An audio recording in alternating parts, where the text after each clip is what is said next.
একটা বিষয় বুঝে আসে না, অপু বিশ্বাসের কেন বুবলির বিষয়ে নাক গলায়? তার কি কোনো কথা নেই বলার মতন? সারাক্ষণ শুধু বুবলির জুতার গন্ধ শুকে বেড়ালে হবে? শাকিব খানও এই মহিলার কোনো কথাকে পাত্তাই দেয় না, আবার বুবলিও পাত্তা দেয় না। তাহলে সে একতরফা গলাবাজি করে কোন অধিকারে? শাকিব খানের সাথে বুবলির ডিভোর্স নিয়ে সংশয় থাকলে অপু বিশ্বাসের সাথে যে ডিভোর্স হয়ে গেছে এটা তো নিশ্চিত। তাহলে একজন ডিভোর্সি মহিলা কেন বারবার প্রাক্তন ও তার স্ত্রীর ব্যাপারে অযাচিত ভাবে মাথা ঘামায়? চক্ষু লজ্জা বলেও তো একটা ব্যাপার আছে, অপু বিশ্বাসের তো সেটাও নেই। যাই হোক, বুবলি আপু, একটা কথা বলি, তোমার ভক্তরা আর এইসব নোংরা কাহিনী চাই না। আর তারা তোমার কাছ থেকে ভালো ভালো সিনেমা চাই, এবং তুমি আর তোমার সন্তান শেহজাদ খান বীরকে নিয়ে ভালোভাবে থাকেন, সেটাই চাই। এইসব তর্ক বিতর্ক প্রতিযোগিতা আর দরকার নেই, প্লিজ বুবলি আপু, আপনি অন্তত এইবার বুঝেন, শেহজাদকে নিজের মতো করে মানুষ করেন, শাকিব খানকে দরকার নেই। যদি শাকিব খান দূরে থাকে, তাকে দূরে থাকতে দিন। একদিন ওই মানুষটা নিজ থেকেই আসবে।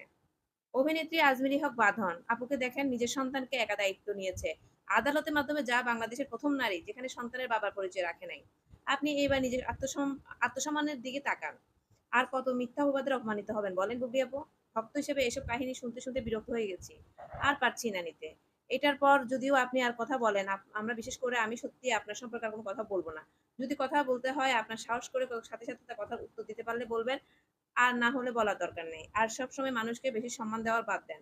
অন্যকে সম্মান দেখাতে গিয়ে বারবার নিজের অসম্মান ডেকে আনবেন না। আপনি বেশি মানুষকে সম্মান দেন দেখি মানুষ আপনার অসম্মান করতে সাহস পেয়ে যায়।